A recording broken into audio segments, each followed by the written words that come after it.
Hey, Luke, the Hard Times guy. Today I'm going to talk to you about family, in particular about cousins.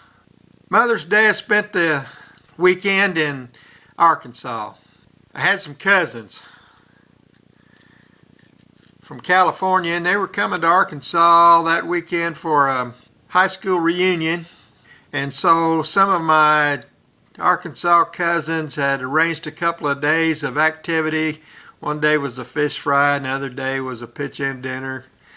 Um, Lots of visitation from the cousins there in Arkansas and these folks that were coming in from California and bringing part of their families with them. And when I heard about this, I thought, boy, that'd be a good time. And I thought about those particular cousins that were coming, and I hadn't seen either one of them since I was a small boy. So the more I thought about it, the more I thought, I ought to go.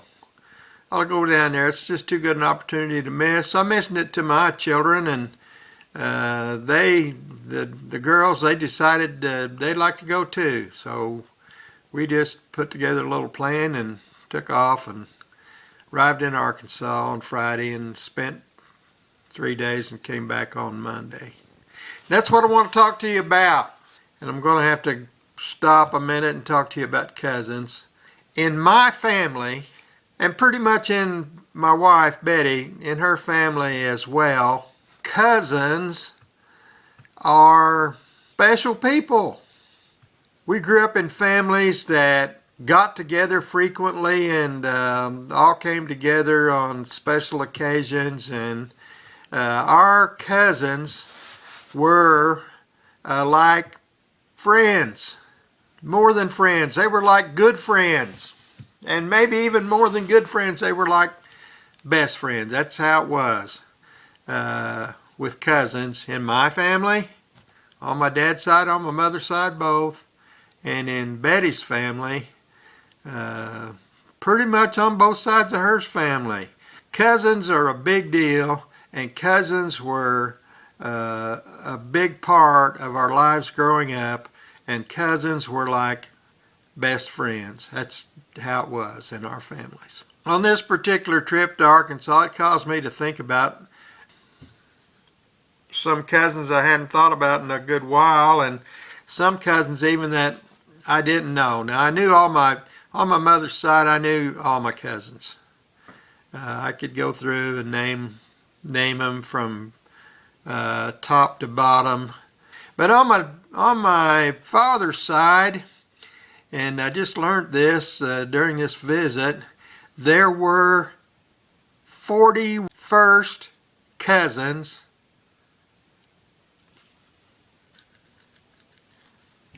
on my father's side. In other words, my father's mother and father had 40 grandchildren.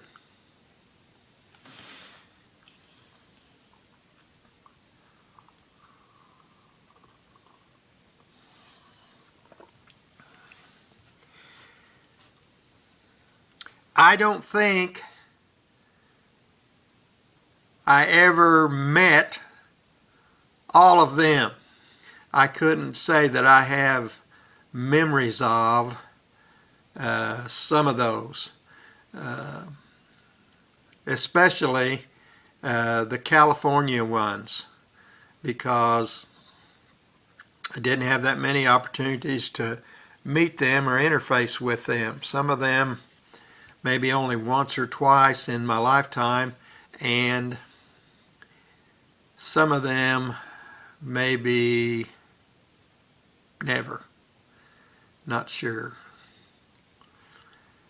But still yet, those cousins who I had very little interface with, and those cousins who I never met personally or have no memory of meeting them, were still special. Same thing in my mind, because I heard stories about them. I've seen pictures of them. I knew what their relationship was to me. I knew who their parents were and what their parents' relationship were to my father. And so cousins were, even ones that I had very little interface with, still in my mind special people. And very much the reason that, or a part of the reason that I wanted to make this trip and see a couple of cousins that I had not seen since I was a small boy, and meet some of their family and hear stories about our parents and our relationships within the Mooneyham family. If you listen to my videos, you've heard me say this before. It's part of my a creed that I had written some years ago, and it's posted on that wall over there. I wrote a book, it's in that book. I've talked about it in videos. But it has to do with love and unconditional love, and my feelings on love and what love is. And I've said this, I don't believe that you fall in love or fall out of love. I think you choose to love and then you work very hard at it. That's my view on love. You choose to love, and when you choose to love somebody, sometimes it's hard work. You have to put some effort into it. And given that philosophy, given that's the way I am, then you might be better, if you could understand that, you might be better able to understand how I feel about cousins. That's the way it is in my life. You choose to love somebody, then get after it. Love them. And that doesn't mean they have to agree with everything that you think's right. And that doesn't mean they have to do everything the way you would do everything. You make an effort, you go out of the way, you work, you strive to have a loving relationship with them, and that's just how I feel about it, and that's why I feel the way I do about cousins. Frida, Aunt Elsie's daughter, she was there. I wasn't even, before this thing came up, I wasn't even sure whether she was still alive or not. Her or her brother, Farrell. But, and Farrell isn't alive. She told me Farrell died. She told me when, but I don't remember what she said. But Frida was there, and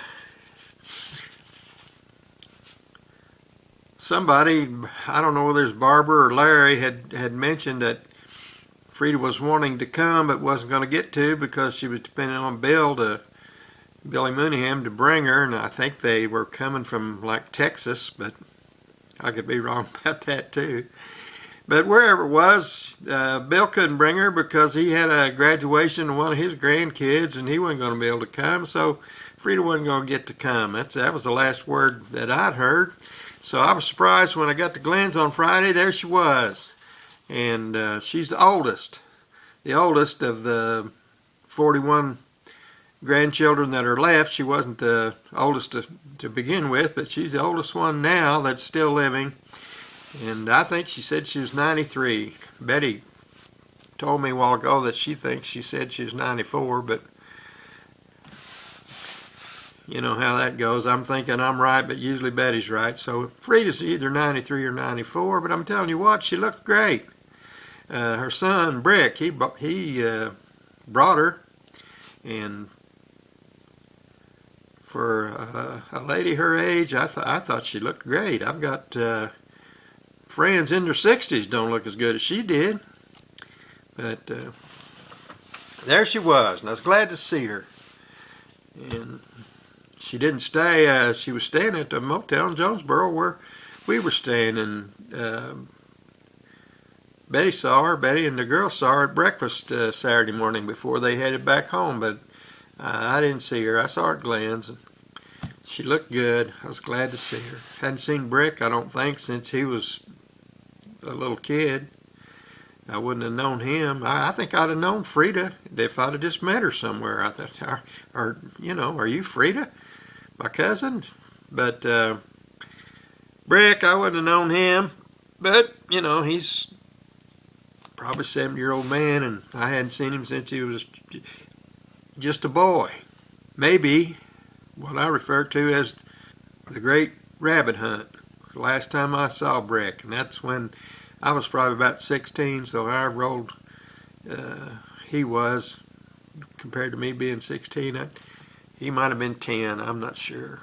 Not sure how much younger than me he is. I was glad to see him. Glad to see them both. And she pretty sharp too. Had her facilities about her most of the time.